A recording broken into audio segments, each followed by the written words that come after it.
ഓം gum ഗണപതയേ നമഃ. ഓം ശ്രീ സരസ്വത്യൈ നമഃ. ഓം ശ്രീ സദ്ഗുരുഭ്യോ നമഃ.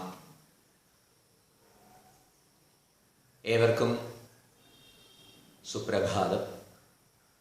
നമുക്കെല്ലാവർക്കും അവനവൻ്റേതായ കാര്യങ്ങൾ, സ്വകാര്യങ്ങൾ ഉണ്ടായിരിക്കും. സ്വകാര്യങ്ങൾക്ക് അപ്പുറത്ത് ലോകവിചാരം ചെയ്യാൻ സാധിക്കുന്നത് സ്വന്തം കാര്യങ്ങളെ നിർവഹിക്കുന്ന കാര്യത്തിൽ തന്നെയും സഹായകമായിരിക്കും. എപ്പോഴും അവനവൻ്റെ കാര്യങ്ങളിൽ ഊളിയിട്ടിറങ്ങുമ്പോൾ അത് ജീവിതത്തിന് വലിയ ഭാരം സമ്മാനിക്കും.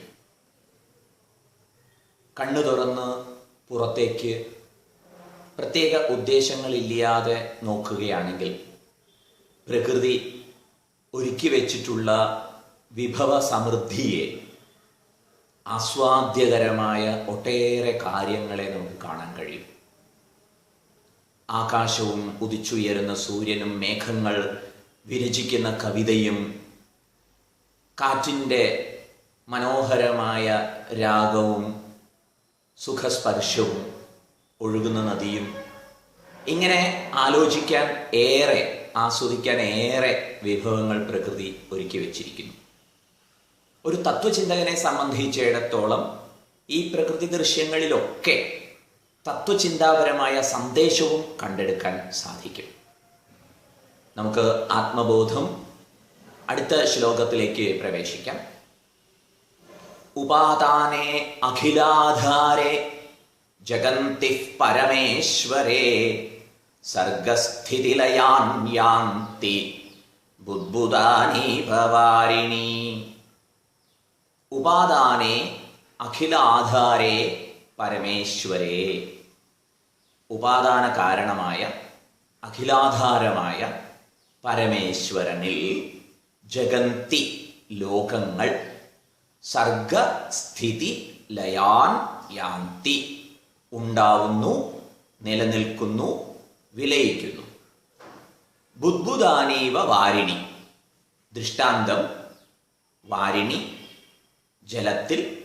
ബുദ്ബുദാനീവ, കുളത്തിലോ അല്ലെങ്കിൽ തടാകത്തിലോ ഒക്കെ ബുദ്ബുദങ്ങൾ, കുമിളകൾ ഉണ്ടായി നിലനിന്ന് നശിക്കുന്നത് പോലെ.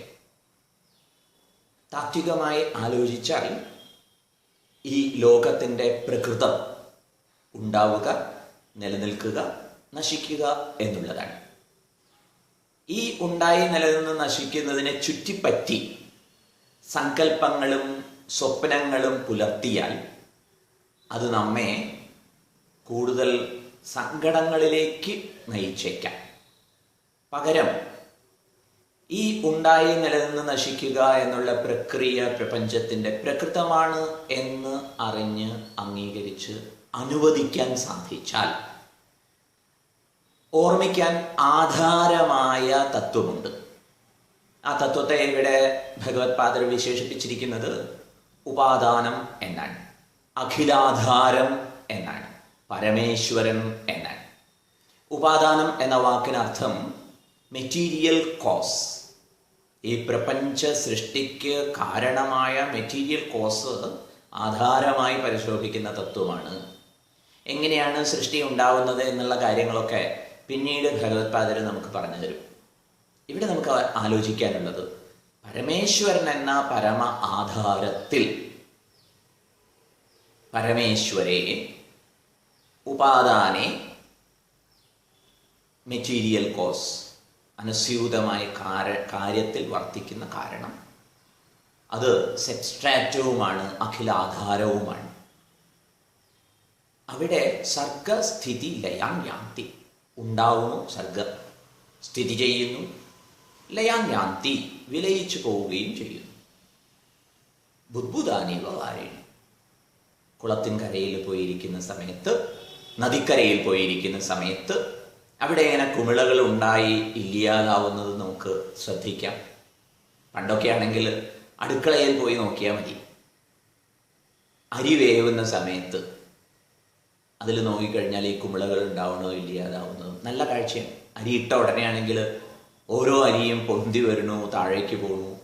ഇതുപോലെയാണ് പ്രകൃതിയുടെ ഒരു പ്രകൃതം. ഇതറിഞ്ഞ് സ്വസ്ഥനാവാൻ നമുക്ക് സാധിക്കണം. അത്തരത്തിലുള്ള ഒരു മനനത്തിന് ഈ ശ്ലോകം നമ്മെ സഹായിക്കട്ടെ. ഇന്നത്തെ ദിവസം നമുക്ക് അങ്ങനെ ഒരു മനനത്തിൽ മുഴുകാൻ സാധിക്കട്ടെ. ഉണ്ടാവുന്നു, നിലനിന്നു, നശിക്കുന്നു. ഇതിൽ വലിയൊരു താതാത്മ്യ ബുദ്ധി പുലർത്താതെ നിഷ്പക്ഷത പാലിക്കാൻ നമുക്ക് സാധിക്കട്ടെ.